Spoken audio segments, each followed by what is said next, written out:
Huli naman sa akton, dalawang lalaki matapos looban ng isang convenience store sa Novaliches, Quezon City.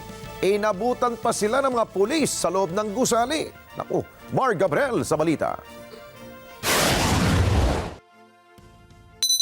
Mag-aalas 2 ng madaling araw kahapon nang makuha na ng CCTV ang dalawang lalaking ito sa isang convenience store sa Novaliches sa Quezon City. Sinira nila ang bubong at binutas ang kisame para makapasok sa tindahan. Dumiretso sila sa cashier area at saka nilimas ang pera at iba pa na maaaring pakinabangan.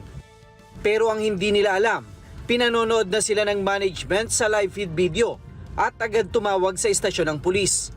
Agad tayong nakaka-responde sapagkat yung ating mga pulis ay nandyan talaga sa kalsada, lalong-lalo ngayon na holiday season, talagang yung full force ng ating QCPD ay nagbabantay po sa mga kakalsadahan.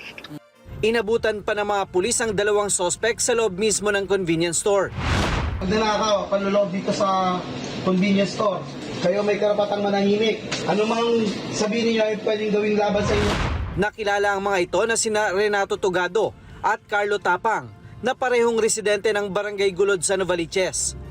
Itong isang suspect natin dito ay may existing warrant of arrest na theft sa Manila at ito namang isa ay ayon sa impormasyong ating natanggap ay matagal na ring sangkot sa mga ganitong klase ng pagnanakaw. At tinitingnan nga natin yung iba pa nating insidente na parehas ang modus operandi na binubutas yung bubong para makapasok sa loob, ay kino-compare namin yung iba nating mga ebidensya nakalap sa mga previous incidents natin na ganito ang modus operandi. Ayon sa QCPD, bagaman bumababa ang kaso ng robbery at theft sa lungsod, mas pinaigting pa rin nila ang pagbabantay sa mga commercial at residential area, lalo ngayong papasok na holiday season.